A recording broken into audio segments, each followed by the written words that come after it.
My name is Jonathan Patrick Hurley. I go by John. And how I serve my clients is, essentially, I treat every client like their family or like their mom. I've worked with a lot of older clients recently. That's why my mom comes to mind. And a lot of them could potentially be widowers or widows. And basically say, hey, look, I'm going to treat you like my mom. And so what that means is I'm going to hold your hand throughout the entire process. It's nerve-wracking when you're selling a house. It's probably the largest investment that you'll make in your entire life. For sure. and as a result, people are very nervous about the whole process. And if they had a loved one that had recently passed away or passed away in the past, sometimes it would be somebody that they would lean on for answers and for support during that time. And so I have to step into that role and try and play that role for them and try and help guide them through the process and make them feel good. And so far, it's worked out quite well. That's amazing. What's the name of your real estate company? It's Hurley Homes and Company. And you're an extra special guest today because we have known each other for so many years through high school and all the way back to elementary school. That's correct. Yep. So we're excited. I'm so excited to have you in today, and our paths just kind of keep crossing in this Leesburg, Loudoun County, Fairfax world. Yep. I'm like, oh, it's John again, and I see you at Hope Flower Farm and in real estate and all sorts of things. Yeah, it's been interesting, and obviously the Fairfax and Loudoun County connection. Growing up in Fairfax, I've spent my entire life in Fairfax. It's somewhat of a joke, but the reality is my elementary school, my high school, and my college, I went to George Mason, are all within a 5-mile radius. Yeah. And so being so local to Fairfax has given me an edge in terms of literally knowing everybody. There's not a street or road in Fairfax that I haven't been down. And so, whether, as a kid growing up, riding my bike everywhere, I would drive, ride my bike everywhere. And that was so great about Fairfax because everything connected on the bike paths. Absolutely, absolutely. So that was cool. And then the Loudoun County connection, my wife lived in Leesburg, downtown Leesburg, not too long ago, and she was also connected with Hope Flower Farm, which you just mentioned. Yeah. And in, last July, I launched an Airbnb on that property. Yeah. And it's been wildly successful. We had a great first year. Second year stacking up, looks like we'll double. Yeah. Our stays, and our guests just absolutely love it. So I remember looking at the pictures. You guys really turned that place around and made it looks like really cozy and comfy in there. It is, yeah. If you go and look at it, I mean, we're not 5 stars. We had one review that kind of knocked us off, but they've been all 5 stars with the exception of one. So I think we're sitting like a 4.98. That's awesome. And there's always going to be that one person you can't please. That's right. That's right. Yeah. I want to circle back a little bit to your real estate career. Tell me a little bit about your journey into real estate and kind of what got you into real estate. Yeah. So, I always had a general interest in real estate. I've always been looking at listings from probably my early 20s. Maybe even before that. I have an uncle who was in luxury real estate in St. Louis, selling beautiful mansions on Portland and Westmoreland Place, 2 really famous streets in the city of St. Louis, and just a general interest in looking at stuff. And then I guess it was around 2004, 2005, I bought my first townhouse, or I bought my first house at 24 years old. A lot of my friends were not in that kind of realm. They were doing their thing, but personal finance and investments are always important to me, and real estate was one of the legs that I knew could help me towards financial freedom and financial success. And so at a very early age, rather than doing some of the vacations that all my friends were doing, which would have been fun, I didn't forego all of them, but some of them I did push aside so that I could focus on this goal of getting my first house. And was that townhouse in Fairfax? It's in Centerville. Oh, okay. Still own it, have a tenant. It's been occupied for the past 7 or 8 years. What a smart investment. Yeah, absolutely. It's, if you've been in real estate over the past 3 or 4 years, you should be sitting on a pile of equity. Yeah. What challenges are you seeing? I mean, there's so much talk right now about low inventory and interest rates and stuff. Yeah. How are you overcoming the challenges that are in the real estate market today? So I think you just have to be pretty frank with a lot of your buyers. On the buy side, inventory is definitely an issue. You have interest rates that are higher than what people remember. Everybody remembers these sub 3% interest rates that were happening during COVID. And I think it takes a long time for people to understand that those 3% interest rates are never coming back. And if they are, it's because of some other large worldwide pandemic or some other reason, which is how we got those in the first place. And I hope we don't go back there. Right. So trying to help clients understand that a normal interest rate is anywhere pretty much between 5 and 7%. That's healthy, and that's kind of where we are now. We're at the higher end of that right now, just kind of a little bit below 7%. But those are still great interest rates. If you talk to folks, your parents, that generation, they all buying houses 13, 14, 15% interest rate. Right. Obviously, the We houses forget were. that, though. I know. We do. And obviously, the houses were like 150,000. So that's very different than today's prices on houses. So I don't mean to minimize that, but just talking to them about that, and then also understanding that the house that you buy now may not be your forever home. So you might just need to buy something that you can afford today and start building equity in that property. And then once you have equity in that property, you could either sell it or rent it, and then buy another house. But the game is you just got to get in. You just got to get in so that you can start to build equity in something and kind of trade up. And that's, I think that's what I've been trying to talk to my clients about. Yeah. So you've always kind of had this passion for real estate then? Yeah, for real estate. So my first job out of college, I actually worked at a brokerage in D.C. It's Washington, D.C.'s oldest brokerage. It was founded in 1899. It's called Folger, Nolan, Fleming, Douglas. That's a mouthful. Sounds like a law firm, but it was an investment advisory firm. And I mentioned that because one of the things I was learning there and learned before, fortunately my folks gave us a pretty good financial upbringing. They talked to us a lot about investing. And so coming out of college and working at this firm was like, oh my gosh, like everything. Like I've landed, I've arrived. Yeah, exactly. Yeah. And I get to work with clients. I get to help them build their investment portfolio, focused on equities, fixed income, and cash. And then, naturally looking at real estate becomes another part of that investment. So it's not just focused on equities and fixed income. Now you have a real estate piece. And so now I can help clients with that aspect as well. Yeah, that's amazing. Yeah. Talk to me a little bit about your 52 lunches. Where did that idea come from, and what's the motivation behind that? Okay. Because I've been following you on Instagram, and I see you highlighting these other businesses. Tell me a little bit about where all that came from. Yeah. So for those of you who don't know, 52 lunches is a I guess you could call it. It's not kind of a networking goal that I set for myself. Starting in 2023. Obviously during COVID, there was a lot of people that kind of pulled back. It wasn't safe to go out. They pulled back, they kind of retreated into their own kind of home office. People weren't getting out as much. And I really think that took a toll on people's mental health. I really think we are humans and we need to connect with people face to face. Like there's people that are introverts obviously, and it doesn't work for a lot of people, but there are some people who may not have been introverts, but kind of the pandemic pushed them in a way that probably wasn't natural. So I'm thinking, okay, so how do I start to get kind of people back meeting face to face? Like, what can we do to bring it out, and what can I do to hold myself accountable to tracking and making sure that I'm going to go out and do something? So I figured 52 weeks in a year, I go to lunch, or I have lunch pretty much 365 days a year. So I figured maybe spare one of those days to meet with somebody and go to lunch and just talk to them. How are they doing personally? How are they doing with their business? Is there anything I can do to help? And the first focus was on small business owners. So I met with electricians, plumbers, CPAs, attorneys,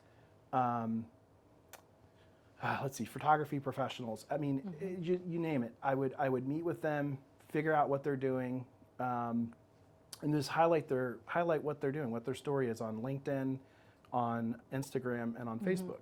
One of the other caveats was I would only go to locally owned restaurants. I'm a big supporter of locally owned and operated because, quite frankly, and especially for restaurants, during the pandemic, restaurants got hammered. And I don't know about your family, but we try to go support local restaurants every week. We call it our Friday go out and support the local town, right? So we live very close to Clifton. And so we supported a lot of the restaurants in Clifton during the pandemic and other restaurants outside of Clifton. But our whole goal was to go out and help these folks because they were the ones that were getting crushed. You had your Costco's and your Walmarts and stuff. Those were open during the entire time. Yeah. They don't need our support.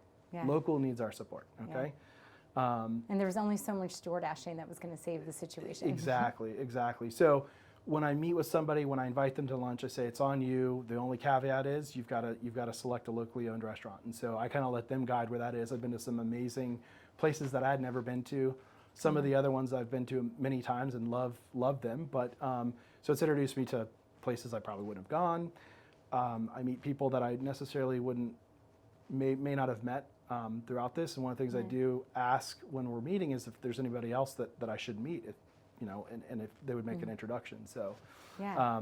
So kind of one person's leading to the next person. Yeah, I've had several that have like introduced me, like 5 or 6 people, and it's just been remarkable kind of how it kind of grows. And so kind of threefold, getting people back focused on getting out after the pandemic, supporting locally owned restaurants and supporting a local business, because I truly believe that we've got to build our community up, and a rising tide raises all boats. So if we can bring everybody up, I like that. That's just kind of how it works out. Yeah. What's some of the feedback you're getting from these lunches? Oh man, it's honestly it's been tremendous, and I didn't, when I first set out to do it, I was thinking, I'm going to go do this. I'm going to do this for a year. I'm going to see what kind of feedback I get, and then I'll choose whether to do it or not. And I was, the feedback was great during 2023, but to be honest, it's hard. It's much harder than it seems to dedicate yourself to meeting with somebody on a weekly basis, and then the write-up. Because I do spend a lot of time doing a write-up. Yeah. It maybe might be more than what people want to read, but the reality is when I'm meeting with somebody, I truly want to capture that person and what they're doing, because they've given me an hour plus of their time, and I want to make sure that what I'm putting out is reflective of what they're doing and who they are. And so I take it very personally. Yeah. A lot of people are like, oh, just throw it in the ChatGPT.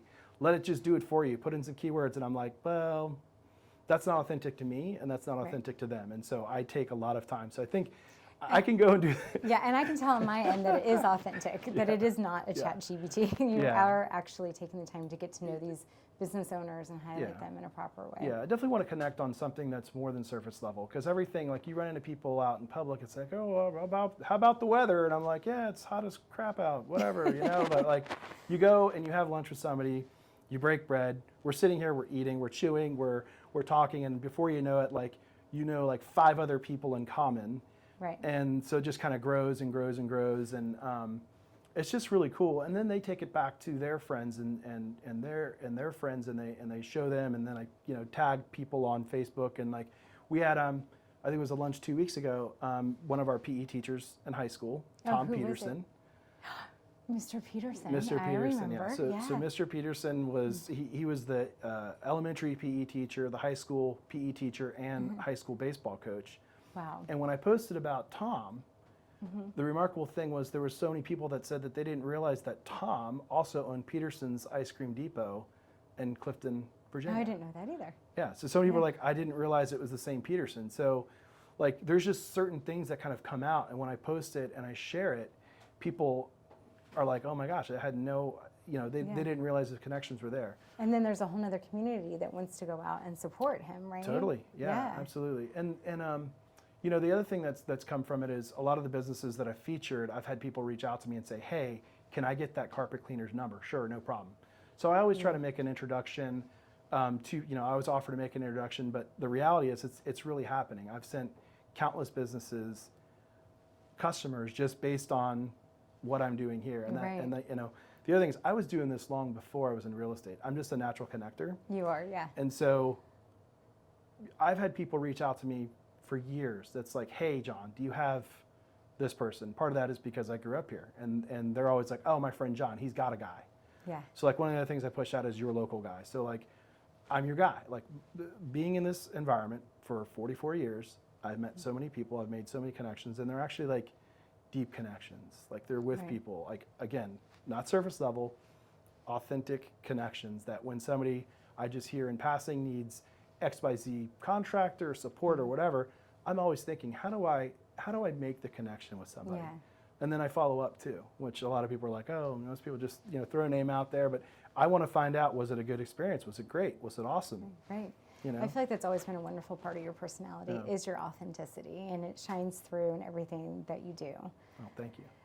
As far as back to real estate for a moment and the 52 lunches, what are you doing for marketing and advertising these days to kind of get people in the door, and how is the networking and lunches helping that? Yeah, sure, absolutely. So I've had a fantastic year so far. Mid-year, at the mid-year point, I'm just about where I'm above or ahead right now, further than I have been at mid-year. Okay, so That's great.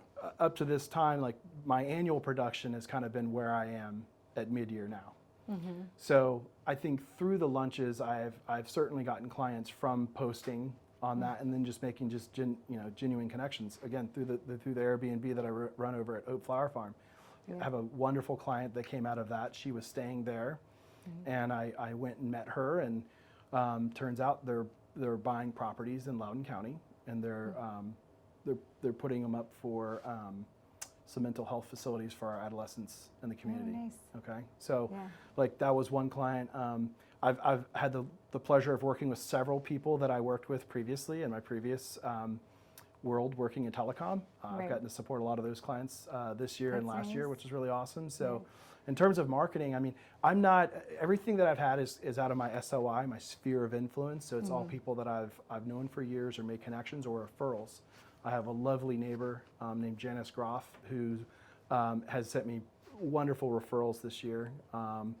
And she knows that because her son Robert runs Groff Landscape Design, which is another guy that I had lunch with. And I made the connection with Janice. She's a neighbor, and then she was like, "You need to meet my son Rob." And so we met Rob and went to lunch with Rob. And before I knew it, Rob and I knew 45 people in common. That were the same. So as far as like spending dollars, I'm not spending money on advertising. My money is being spent at lunch, getting to know Connecting. people, and I love that to that. me is the most valuable dollar that I could spend. Having this face to face. That's right, absolutely. Do you have a favorite buying or selling story? Something that like really kind of hit home with you that you're like, this is what I'm meant to do. This is what I'm going to continue doing.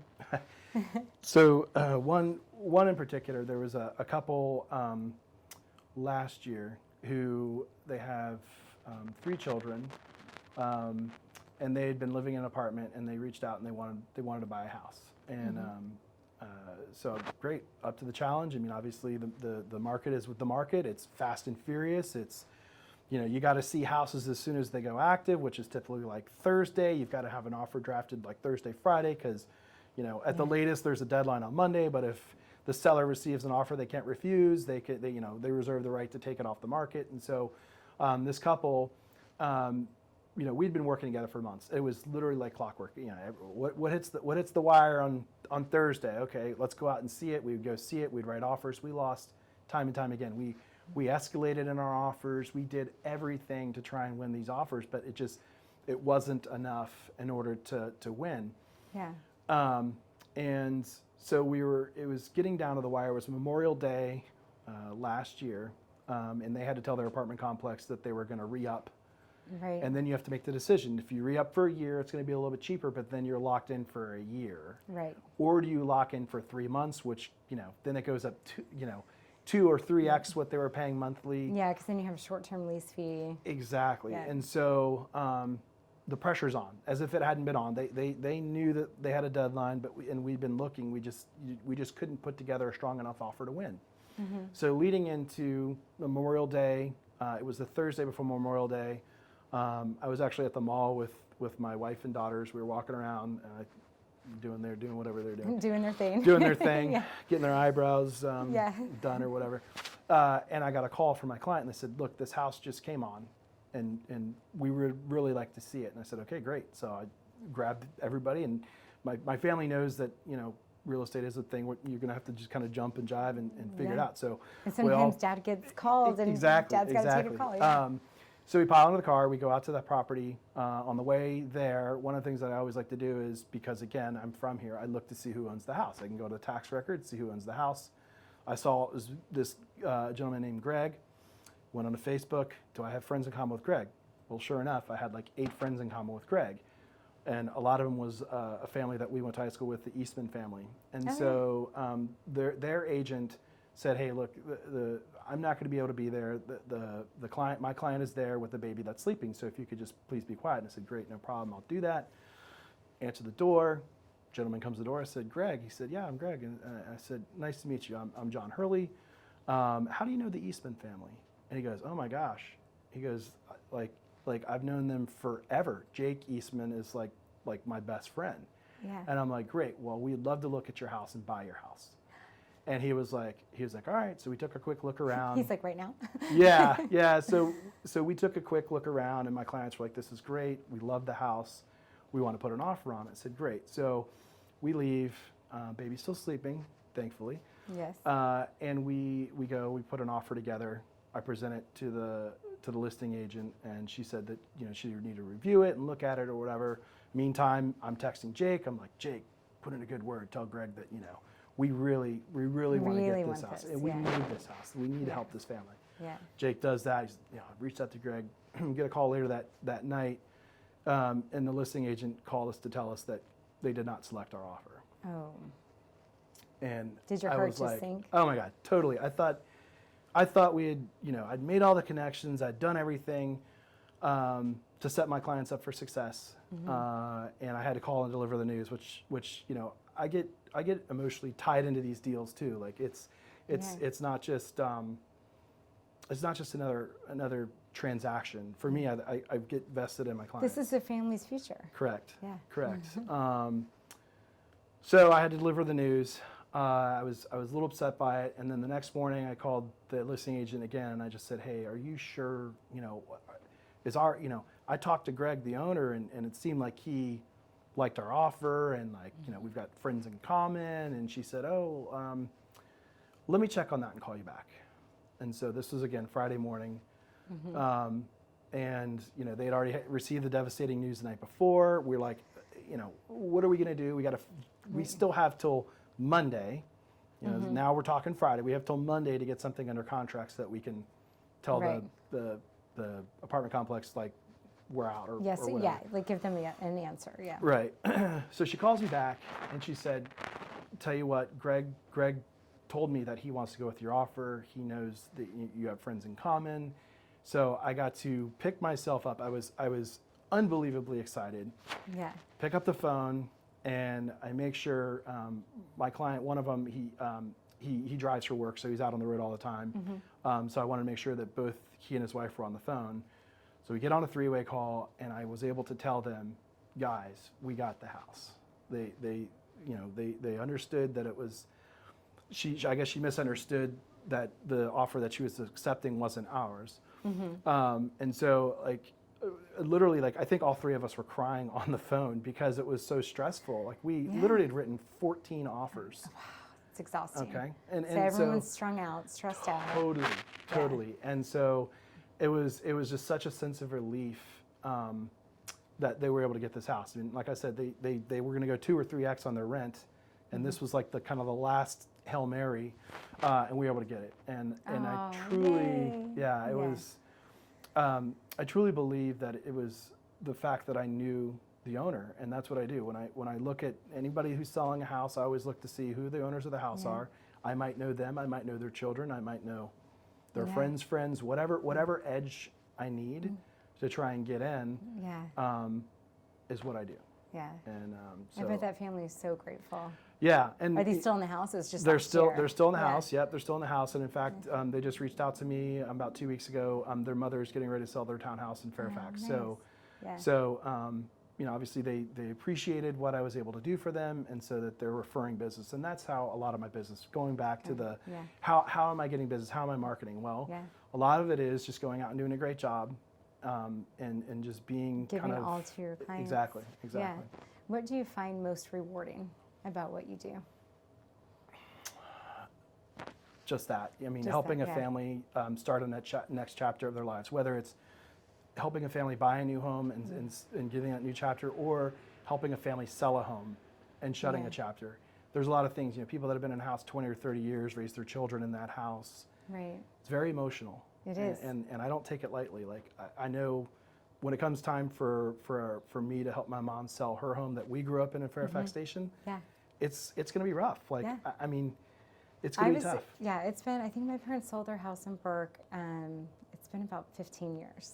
Yeah. And it was still, for a couple of years, I still just pictured the house, pictured us in it.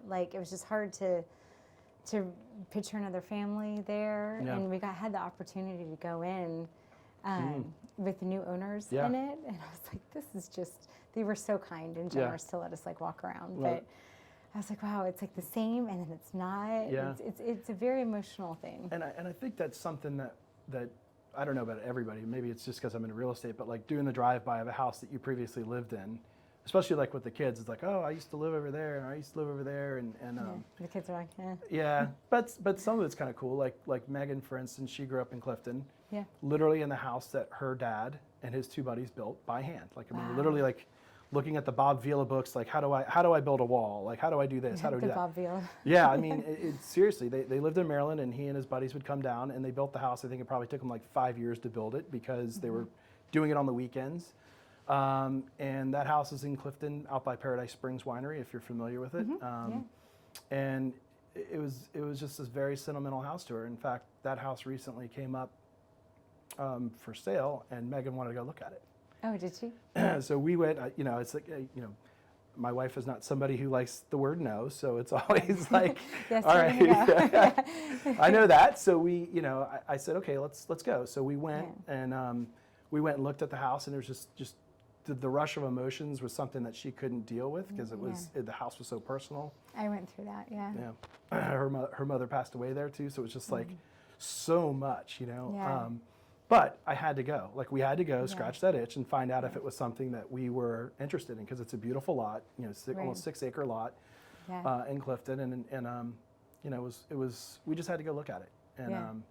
we didn't end up buying it, but it was cool to be able to just walk go down, into it walk again. into it, and see how Yeah. it felt. I mean, so many things that were there as a child were still there. Like her Yeah. dad had this office off to the side of the house that had this little piece of metal flashing on these double doors that as a little girl she would hit it with her foot or her finger and it made this like funny like springing noise. Yeah. It's always the little things, the quirky things like that. Yeah, exactly. And so here we are, adults. She's 40 plus. I'm 40 plus. She walked in. She kicked it with her foot and made her giggle. I mean, it's like I love that. stuff like that, Yeah. that like, her dad built it, and there's several quirky things. In fact, we actually during COVID, we're out on a drive, and we would always drive by the house and kind of like look at it and see what's going on. And we talked to the owner one day, and we stopped. We introduced ourselves and said, "Hey, this is who we are." And he said, "Oh, is your father Richard Ramirez?" And she said, "Yeah." And he goes, "Okay, I've got questions for you because there was a lot of quirky things with how that house was built. And I'm probably not Bob Vila rated, but he just had so many questions that we were able to basically be kind of like a decoder ring for him to figure out like why did he do it this way, like." So it was pretty cool. And we have pictures of that house, just photo albums full of like the building of that house. So I would cool. love to go and give to the owners, or at least share it with the new owners. It did eventually sell. Yeah. And there'll be another family that makes beautiful memories there. Yeah, more memories there. Yeah. When I went through my childhood home and I got very emotional, just like you were, and you said Megan was as well. The owner actually took the time to email my dad and tell him how much it meant to him for us to come by.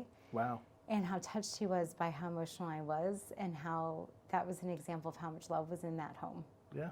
And I was like, oh man, that just got me like right to my core. Well, there's an old adage, home is where the heart is, and I think Yeah. there's absolutely truth to it. I mean, home is home base, right? So you buy a house, that's your home base, and that's like everything coming in and out from the time that you're a baby till the time that you're an adult. Like, everything happens there, and there's there's good, there's bad, there's happy, there's sad, there's just so much There's emotion just so tied much, up. Yeah, it is.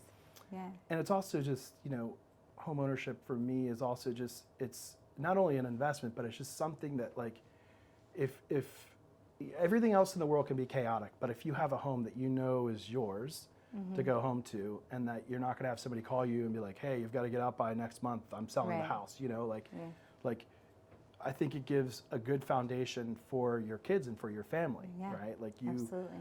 You know that you have this place and you can have it for as long as you want to have it until you sell it. Yeah, and a roof over your head. Right, Yeah. and I think some of those just basic, those are just basic things that we need. We need shelter. We need food. We need love. Love, yeah. And all that's right there at home. Yeah.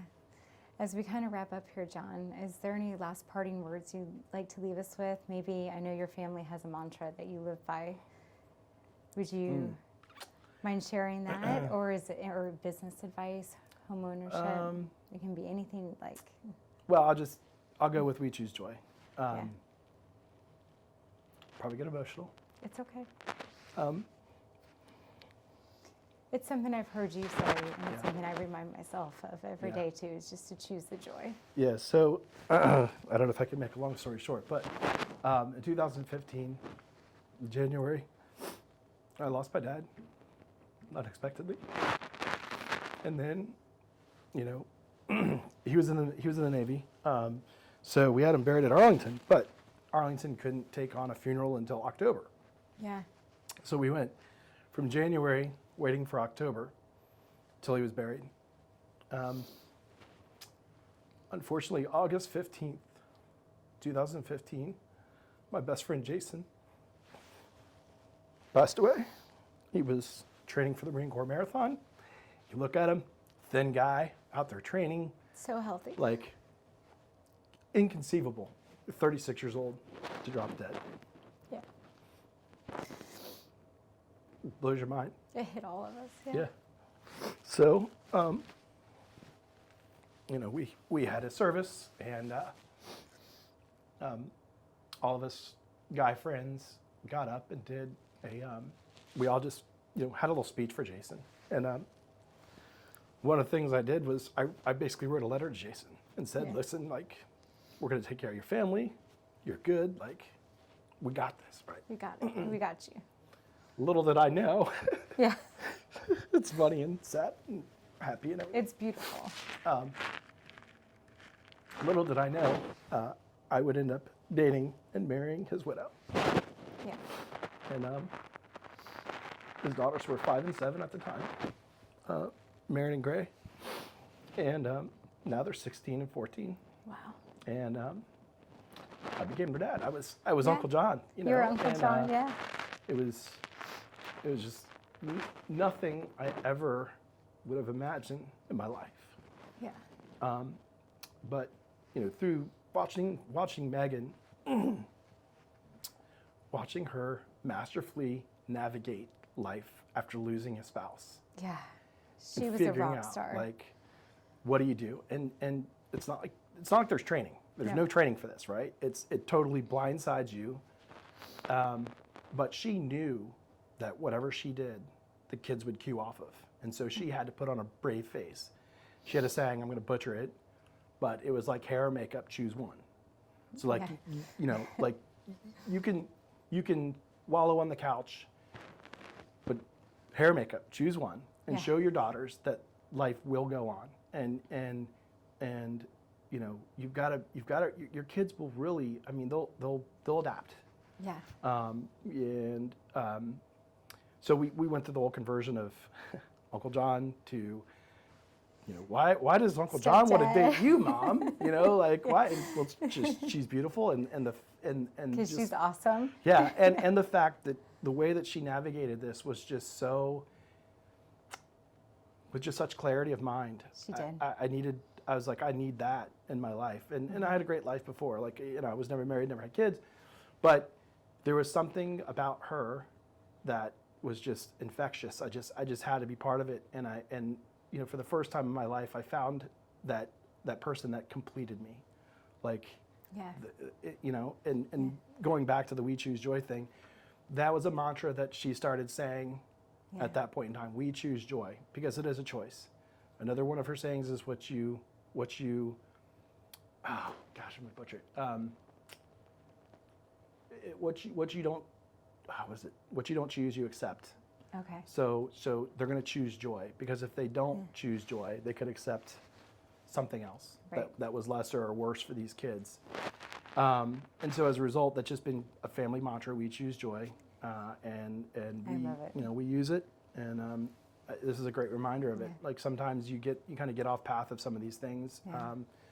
But thank you for reminding me, because that is something that we do. And you know, even in our wedding vows, you know, we choose joy was We part of it. choose And another Yeah. one is life's too short to wait for the weekends. And so you can choose joy 7 days a week, 365. Yep.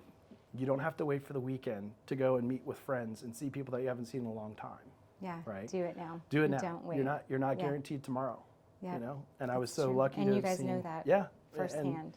So massive impact on my life. I've always loved your story, and I've always had so much admiration for Megan and the grace and dignity that she handled everything with, and the love story that you guys have, and choosing joy every day and teaching that to your girls has been inspiring for all of us to see. So thank you for being here today. Appreciate it. Thank you for sharing your story with us. Yep. Thank you for having me, and sorry about the tears. No, but, you know. got me too. We're good.